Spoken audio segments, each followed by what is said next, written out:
Well, thank you very much indeed. It's an absolute privilege to be here and be allowed to talk about something that has been a massively important part of my life now for 18 years now. So hopefully you'll detect a sense of enthusiasm and ambition in my tone, and hopefully you'll leave with that same spirit of adventure for this very novel and new and exciting technology.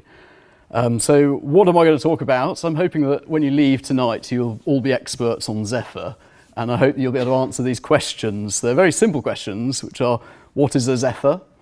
Why do we fly it in the stratosphere? How it works? What does it do? What is the point of it? And what next for this exciting programme? So although I've certainly been involved in the programme for a long time, I've been somewhat obsessively involved in the programme. The person who actually invented Zephyr was Chris Kelleher, who I suspect many of you may have met or even worked with in his time. He very sadly passed away 4 years ago this summer, and I think it would be brilliant if he could have seen what Zephyr's become. It was very much his brainchild.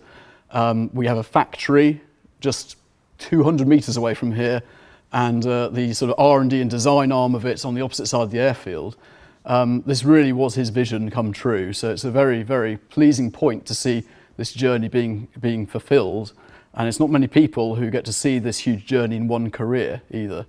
So very exciting times for the industry, and a small quote from Chris himself, among many other things he said. So a bit about, before I go into what is Zephyr, I was going to give you a plotted history behind some of the motivations and very much inspirations that have informed and influenced the product we have today. Now, solar-powered flight is not really a new thing, and I suspect anybody who's a glider pilot would argue that they are in some way performing an act of solar-powered flight by virtue of the convective cells that give them lift. I'm really talking about solar electric flight, where we convert solar energy into electrical energy and create power that way.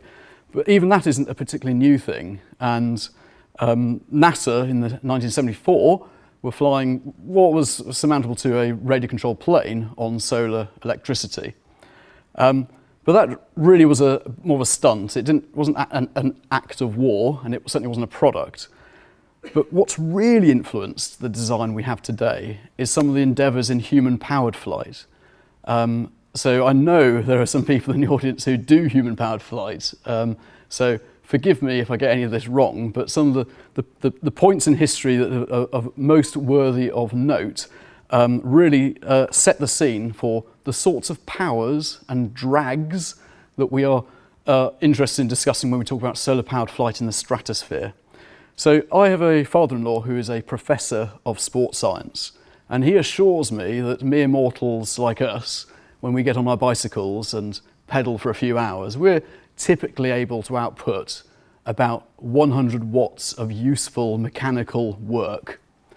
The Tour de France athletes, when they're doing their legs, can typically sustain about 300 watts of mechanical output of work. And if you get one of these people who are really good at sprinting, who have thighs the size of my waist, they can sustain about 600 watts for a few minutes.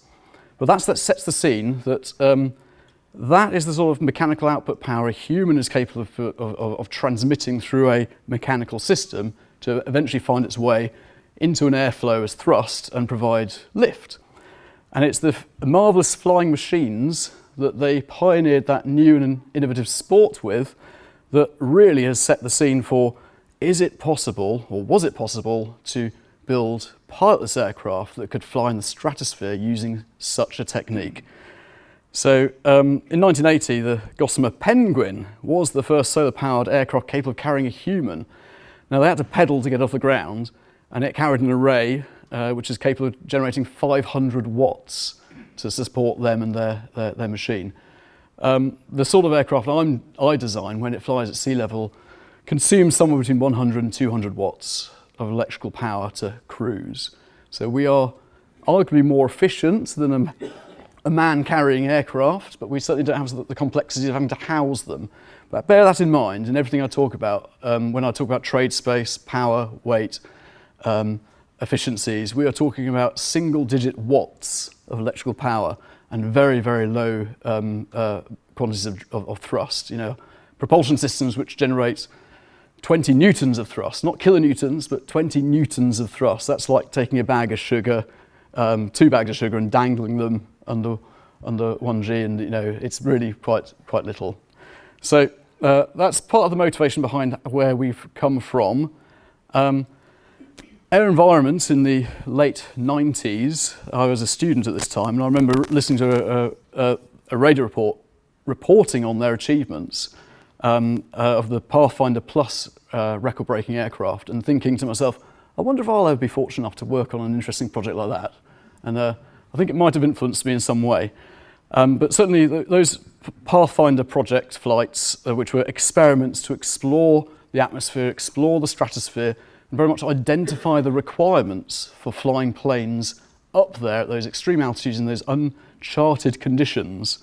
There was a very high-profile set of adventures in aviation by Solar Impulse and Bertrand Piccard in his global circumnavigation in 2016, or complete in 2016. Zephyr, the talk that I've come to brief you on, it started before many of these acts. It was started in 2001 as an idea. It was an idea to support a man-carrying high-altitude balloon attempt to celebrate the launch of a new company called Kinetic. So there we go. It was a publicity stunt, and the marketing department opened an internal competition to ask for some ideas to come forward to capture high-resolution video and still imagery footage of this huge towering balloon that was intended to carry 2 brave pilots up to 130,000 foot and break a new world record. The 2 ideas were put forward. One was from weapon system, which was a missile fired off, spinning away, taking photographs as it left. The pilots didn't like the idea of that. And the other idea was a solar electric aircraft tethered to the balloon on a very long tether, about 300 meters, which would orbit around it with a camera in its wingtip pointed back at the balloon, far enough away so you don't get any fisheye lens effects. And that idea gathered pace. Sadly, the world record-breaking balloon attempt did not go ahead as planned, and that meant that aircraft didn't fly. And that aircraft was Zephyr. The idea gathered pace, and a lot of people were more interested in the supporting aircraft than the balloon. So we turned it into a formal study, got a bit of research money, and we prototyped it and demonstrated that it was viable to build very lightweight structures and project them into the stratosphere using solar power. But we had to wait for battery technology. And it wasn't until 2010 when a very advanced prototype, Zephyr 7, broke the world endurance record for all aircraft by staying aloft for 14 days over the southwest USA. And at that point, the world stood up and took notice and thought, well, there's something in this. What should we do about it? Kinetic sold Zephyr to Astrium. Astrium was part of EADS. Astrium is a satellite company. They were interested in pseudo satellites, which is the sort of generic term for this type of aircraft. Pseudo satellites being aircraft really that sit in very high altitude but in the atmosphere, behaving like satellites. Astrium was part of EADS, which became Airbus, and that is a very abridged version of the story, but that's how Airbus came to own Zephyr and came to invest so heavily in it and start building factories to build a genuine capability out of this very innovative product.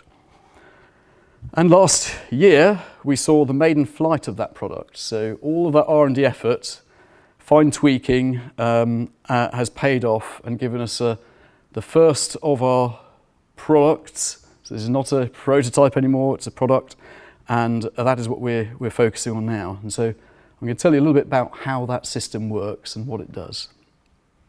So it's a ultralight solar electric aircraft that operates in the stratosphere.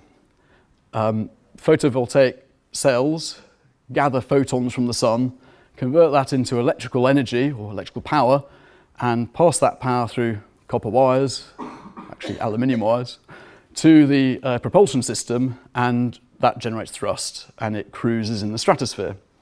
Now, excess power from the solar array that is not needed to cruise at that altitude is used to charge very high capacity batteries. And those batteries then take over when the sun sets, so the aircraft can continue to fly, continue to operate all of its systems, and continue to operate its payload. Come dawn, when the sun rises again, the cycle repeats. So the solar array takes over, it charges its batteries, and it repeats and repeats and repeats. And so such a system doesn't need to carry fuel because it's being refueled all the time, and it is only limited in its endurance by its battery technology. The number of times you can charge and discharge a battery until it weakens its capacity such that it can no longer support a flight through the night. So many of you are probably thinking, that's interesting. It sounds like an energy budget, a bit like an accountant's budget of energy in to energy out over a 24-hour period, and that's exactly what it is. So the length of day and length of night is absolutely crucial to how you design this aircraft, the types of technology you need to make it work. And at some point in the latitude range that covers the Earth, at some time of year, it works very well, and at some points it doesn't work very well. So, for example, in the middle of winter, in the Northern Hemisphere, at the North Pole, where there's consistent darkness, it's rather difficult to make a solar electric aircraft work. But as you come south in the middle of that winter, you find a latitude for which the length of the day and length of the night work, for which the length of the day is long enough to grab that solar energy, shoehorn it into your high capacity batteries, and the length of that night is short enough to ensure the plane can operate and make it through to dawn without depleting its batteries. So that is the key for us, that's our design challenge, is to make sure that range of latitudes is large enough over all times of the year that we have a really useful product that can persist reliably, confidently, and stay in the stratosphere. And the important thing is to remember it's got to stay up there overnight, and it's got to stay up there overnight in the middle of winter. So there are some seasonal missions, there's some seasonal use cases, and that's why it's very interesting to look at, say, Europe. We're at a very relatively high latitude here. We're at approximately 52 degrees. This technology would allow a Zephyr to fly over Farnborough for about 9 months of the year. But the technology does not permit it to fly here in the midwinter. There are fewer than 8 hours of daylight and a very long 16-hour night. It's incredible that we're looking at a very different technology to make it work here. But it may surprise you to know that 85% of the world's population live between plus or minus 40 degrees latitude. I had to research that heavily myself because I simply didn't believe it, because I didn't live between plus or minus 40 degrees latitude. And nor does anyone in London, nor does anyone in most of North America, but a huge percentage of the world's population does live between that. And that's the zone that we're targeting for this product, for year-round persistent operation up to plus or minus 40 degrees latitude, and then seasonal coverage outside that range. So quite a complex concept to grasp, all about a delicate energy balance and designing your system to work such that you can use it usefully over as much of the globe as possible, over a varying day and night length, and enclose that energy budget positively. If you go into the red on energy budgeting for Zephyr, that means you're losing altitude. And that means you're descending. And I'll explain why that's a bad thing in a few moments. So why so high? It sounds like it's a really difficult challenge for ourselves. Why choose the stratosphere to operate? Well, the answer to that is very simply the weather. There are jet streams, there are cumulonimbus clouds, there are all kinds of nasty things in the troposphere, the part of the atmosphere that contains the weather, that will be very disruptive to a slow-moving aircraft like a Zephyr. The next question, natural question is, why is it so slow moving? Can't you boffins create a solar powered fast moving plane that can cut through the air a bit faster? Well, that answer comes down to power density from the sun. So we are gathering solar energy to fly. 1 square metre in orbit, pointed normal to the sun's radiation, so pointing directly at the sun, gathers 1.3 kilowatts per square metre. As soon as you bring that into the atmosphere, and for example project it right down to sea level, it only generates about 700 watts per square metre because all the UV light gets taken out by the atmosphere. And as soon as you're at a grazing angle, that square metre is no longer getting the full incident radiation. So we find that the power density from the sun is actually very low when compared to other forms of power generating fuel that you can set fire to and burn in an internal combustion engine or a jet. And when you do your optimization studies and limit yourself to only solar energy, the only way you can make it work is to fly very, very efficiently, very, very low power to cruise. And the best way to achieve that is to fly very, very slowly. So this graphic here, which is an artist's impression of the atmosphere, we've got altitude on the y-axis and speed on the x-axis. The red curve indicates approximately the trend in Zephyr's true airspeed. So this is the speed in zero wind it would cover as measured at the ground in terms of its ground track speed. So as the density gets less, it has to fly faster to generate sufficient lift to maintain its altitude. That's the typical shape you get from that. The blue line is a typical profile of a radio sonde going up through the atmosphere and measuring wind speed. And there is usually, most locations you can find at about 40,000 feet, you find a high wind layer, and that is the jet stream. So we avoid the jet stream, we avoid convective weather features, and we fly above the troposphere where all the weather is, and we fly in the lower stratosphere. In the stratosphere there is no weather, it's very stratified, that's where it gets its name from, very little vertical air motion. And that's why we've chosen it. That is why we got there. And the other point to note is that as you fly faster and as you fly higher, the power required for flight increases exponentially. So there's an optimum point, the sweet spot, at about 65,000 feet, where it is possible to design an aircraft that can fly on this low power density energy available from the sun and cruise at that height and charge batteries to get through the dark part when the sun's set and close that energy equation. And that's at 65,000 feet. You can fly a little bit higher, you can fly a little bit lower. The sweet spot is about 65,000 feet, and that's where there's a global minimum in wind speed. So, understand the trade space of what we're doing here. When we come to operate this system and work out where does it fly, the first question to answer is how high must the aircraft fly? So you understand what we're avoiding. But those weather effects, they vary throughout the globe. At northern latitudes or very far southern latitudes, we have a polar jet stream. You may have heard of a subtropical jet stream. Lots of weather effects that we have to avoid.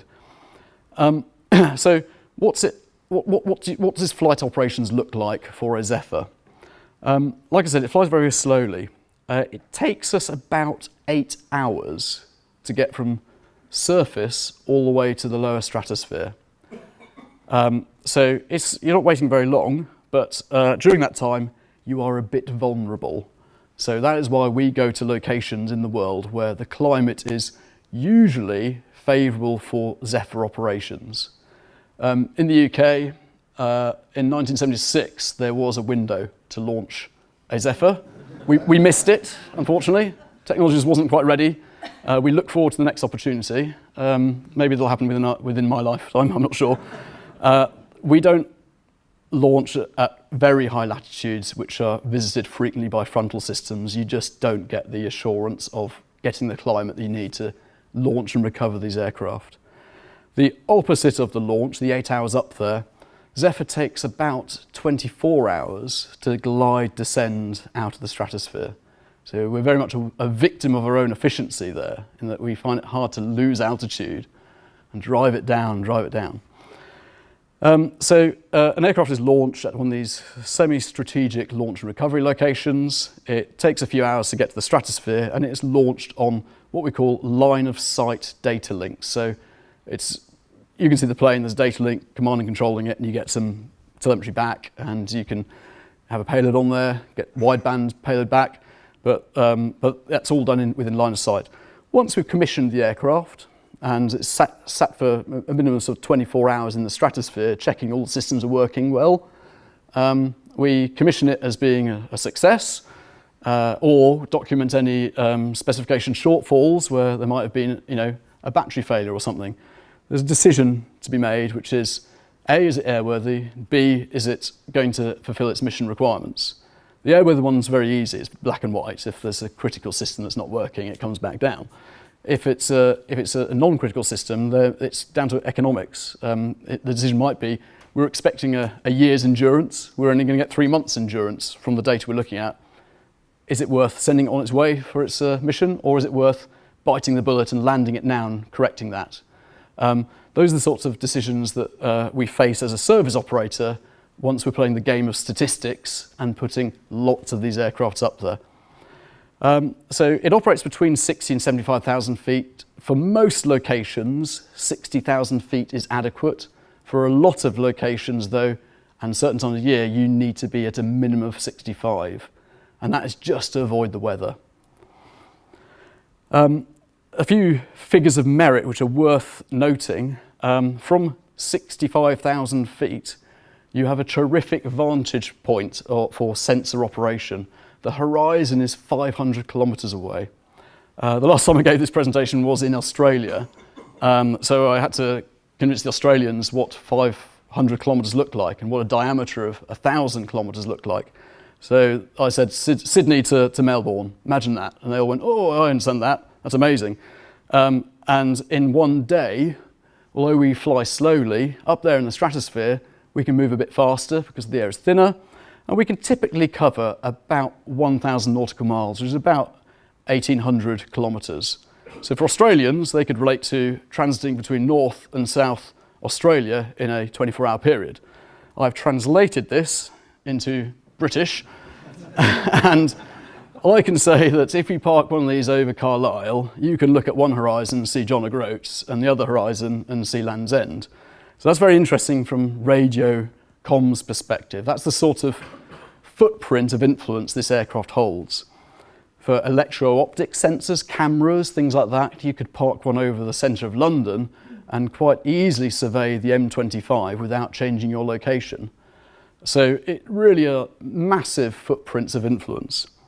And again, that puts into context how quickly we can move this pseudo satellite around the globe. So I've got a little video here. I don't think I'll play the music, but this gives you an idea of what we're dealing with, how we launch it, how we recover it. So this is a little story about our maiden flight. The plane went through its final integration assembly just over there, 200 metres away in the Kelleher factory. We finished off the first plane and packed it into an ISO container and shipped it to the southwest USA. We set up in a temporary facility. It's actually Facebook's unwanted tent that they used after their adventure in this sort of technology. We were operating from the Yuma Proving Ground. It was the first time in 4 years that we had deployed a full-size Zephyr, so a degree of remembering how to do it. Now, we haven't worked on developing the launch method since the last time we flew. It is launched by hand. People jog forwards and release it. It's so slow you can run faster than it. And once they'd released it, 8 hours later, it was up in the stratosphere. I've got a little bit more on the payload itself, but this is real footage from a sensor that was carried on that flight, and I'll talk a bit more about the payload capability later. Up in the stratosphere, very benign conditions, really benign conditions. It creates a really great imaging platform with no vibration. We haven't got a great big gas turbine rattling away behind us.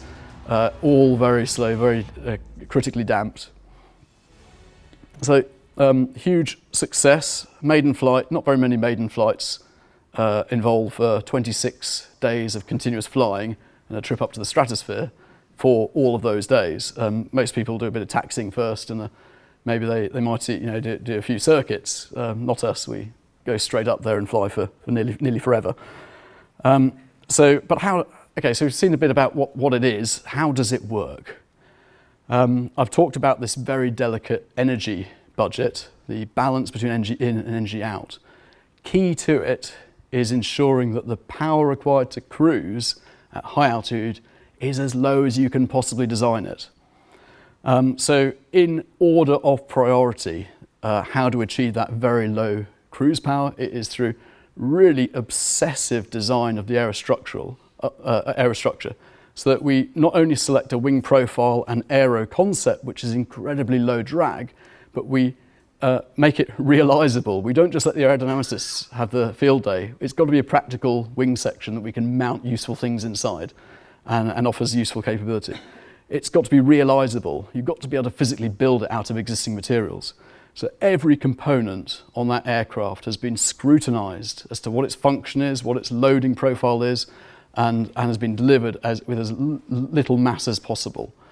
Our aerostructures, when they go through test at the factory, we do a structural acceptance test where every structure has sandbags laid out on it to project it to different parts of its flight envelope, to make sure we build a good structure and show that we have a continuously good process of delivery. During that test, we put approximately a 10 kilogram structure, and we hang 180 kilograms of ballast off it. So you may have seen this picture and thought, that is frighteningly fragile. How do they possibly launch and recover them? They're actually very strong when they're in the flight envelope. So it's a bit like a ship out of water, in that if you only support it in one place, it would break. Zephyr in its flight envelope is very strong. Its ultimate load is 5G. So very lightweight, very low drag aerostructure, very high efficiency propulsion system. So about 85% of our onboard stored energy goes through that propulsion system. So every percentage point counts. And Diogo here is our propulsion system designer. Give a wave. So work harder, make them more efficient.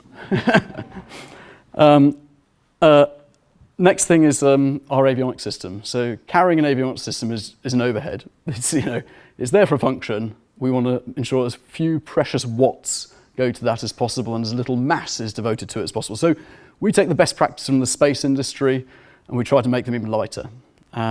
So our avionics system, I think, it is as light as we can make it. It's distributed around the aircraft. There's a distributed battery system. The avionics system manages the batteries, manages flight control, manages navigation, manages all the data links. It does an awful lot for what we have there. It's very lightweight and all done in-house. The next thing, and the most important lever on performance, is a very high energy density power storage system, the battery. So in the commercial world, the biggest driver for the technology is volumetric energy density. People don't mind if their mobile phone is heavy. They do mind if they're projected back to the 80s with a large brick beside their ear. They want them to be very small. We've got a bit of volume. We don't mind about it if the batteries are quite large. We would like them to be as lightweight as possible. So we track specific energy density, so watt hours per kilogram.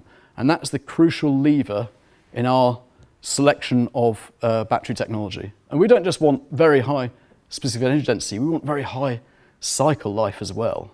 So we want to ensure that we can fly for months, if not years at a time. But the priority is to make sure we fly high enough and avoid that weather. We used to talk about power generation as being a critical technology. It certainly is critical to the function of the system, but I can safely say that solar array technology is now here, and we have access to array technology which will see the full life of our aspirations for this product. The metric we track there, so solar array power generation, is watts per kilogram. So the number of the amount of power you generate per kilogram, as well as its efficiency. We can't have. Would be possible to have a very high watts per kilogram metric, but have such a low efficient array that you need an area bigger than your wing area to mount it. So we also track efficiency, which is the main metric most people deal with. But if you're putting and designing solar cells for your roof at home for domestic energy production, you tend not to worry if they're very heavy, but you do mind if you haven't got enough roof space. So they track just efficiency. We need to track just a bit more than that. We need to make them ultra light and be able to conform to our wing surface shape because they are part of the flying surface. Right, so here's a fairly detailed picture of the Zephyr 7 aircraft. I wouldn't show you a detailed picture of the Zephyr 8 one. That would just be letting all the secrets out.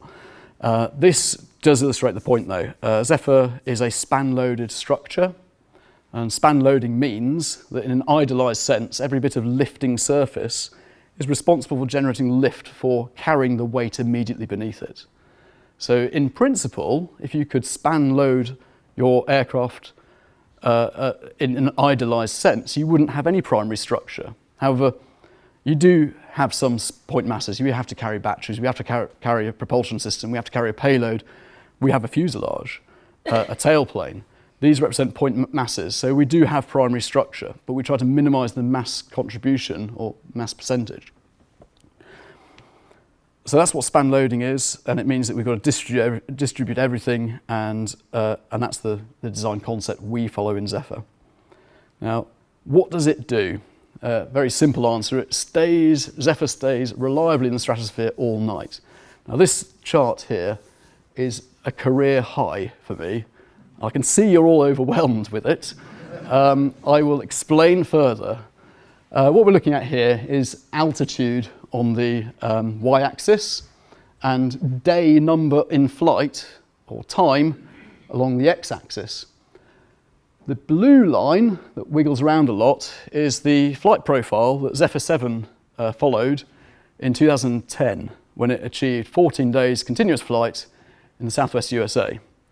What you notice is during the daytime it flew very high indeed. It was touching 70,000 feet in places, but at night time it fell out of the stratosphere. It plummeted down to about 30 to 40,000 feet. It lacked the system efficiency to stay in the stratosphere all night. And it was coming down to the altitudes of greatest vulnerability to weather effects and just the things I've just preached to you about that we try to avoid. We redesigned the aircraft completely. Every component was revisited. And we were able to take the Zephyr 8 on its maiden flight and demonstrate that we had locked it in the stratosphere. We had 100% succeeded in closing that energy budget, and not just closed it by a fraction. We had closed it confidently such that we could project that capability all around the world. This graph is really important to remember.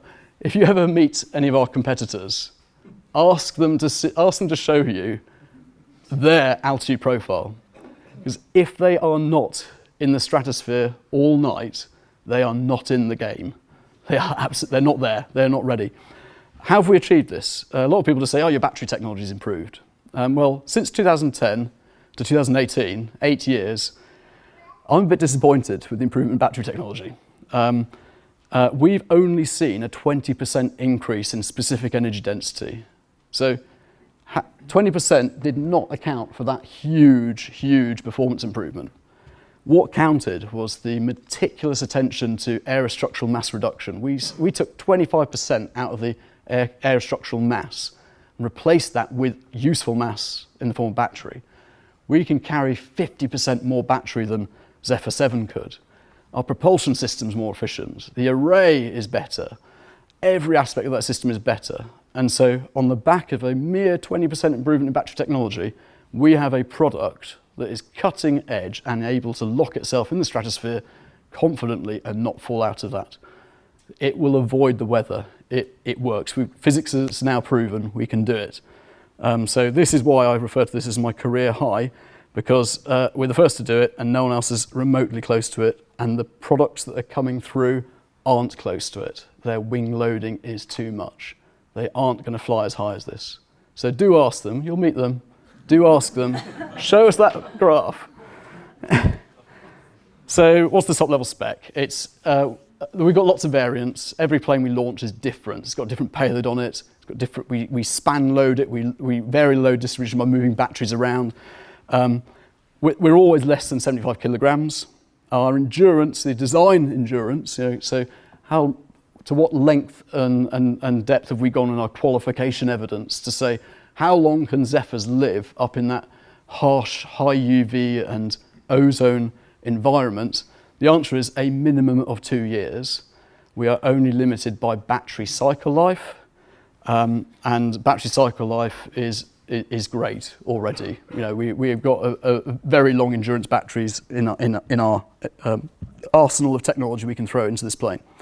So the current battery technology, the one that I showed you associated with that graph, if we pile in all the batteries we can onto the aerostructure, we can project Zephyr for year-round operations to plus and minus 25 degrees latitude. Which is quite useful, but it's not what our program aim was. That doesn't capture that 85% of the population of the world. To go higher than 25 degrees, we have to wait until it's not winter at that point and move up there. As soon as you're away from the 21st December in the Northern Hemisphere, you can make progress. It's really a very demanding design point. The planned improvements, so we take another 20% improvement on battery technology, and that realises our full capability. Payload capacity-wise, we fly between 4 and 12 kilograms of payload mass. You think, oh, that's laughable. What could you possibly do with that? I've heard Global Hawk carries a ton. That's another high-altitude UAV. You can get a lot into 1 kilogram of electronics today. We can compete with all the capabilities in space in terms of remote sensing capability, resolution. We are far closer to the planet's surface, and that's why we are better at it than any sensor in space. We behave like a geostationary satellite, but we're 20 times closer to the Earth's surface than the lowest LEO, low Earth orbiting satellites.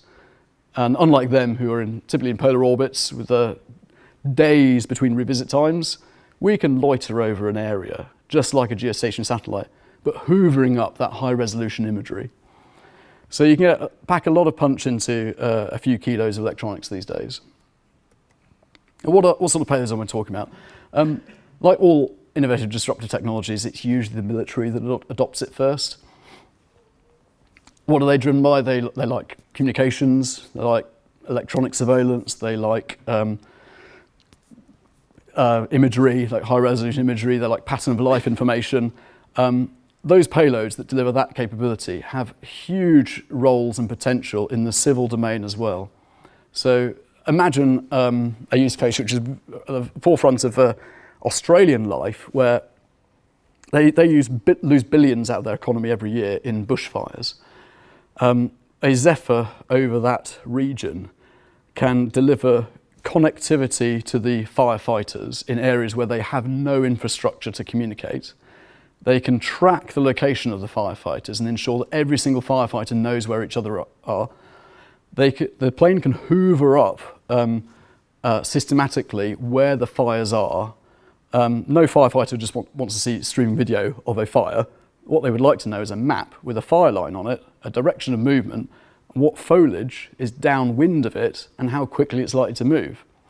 We hoover up all that information from a Zephyr, transfer that into the internet. It's analysed, pumped back out to the Zephyr, and distributed to the infrastructure the firefighters are following. And that sensor consists of an electro-optic camera, visible camera, a medium wave sensor, a couple of radios, and the same sensor package is equally useful to the firefighters as it is to the Coast Guard. And all that mission is born out of a very similar requirement from the military. So it's very much, the buzzword is dual use. We have a small portfolio of payloads which are of immense interest and attraction to a number of different end users. Now, this is where the model breaks from convention. We're not interested in selling airplanes. We want to sell service. So we want to put planes up there. The end user are unaware of how they're getting the information. They just pay for the product at the end. That means they don't have to maintain the planes, they don't have to operate the planes, they don't have to worry about any of the risks of ownership of an aircraft or the unusual way in which this aircraft needs to be operated. They just get the product at the end of it. So you can imagine there's a fleet of aircraft with a common set of payloads able to service a number of different, very interesting user requirements. So what does Zephyr do? It flies for months at a time. I don't know if anybody was watching on flight radar last year. We were flying for a long time over the southwest USA, over the Yuma Proving Ground. That blue squiggle inside that box is the trail of where the plane flew. We were trapped inside restricted airspace for that particular mission. If you take that blue squiggle and straighten it out, straighten out, straighten out, straighten out, it goes 1.5 times around the circumference of the globe. So in 26 days, that's how far you can fly. And that was while we just, we didn't optimize that route or anything for distance. You may have become aware of a new phenomenon called stratospheric art, where a very bored crew, to pass the time, were sending love messages home in the stratosphere. Will you marry me? Airbus or Airbees was a little sketch from one particularly board shift. A hugely successful maiden flight.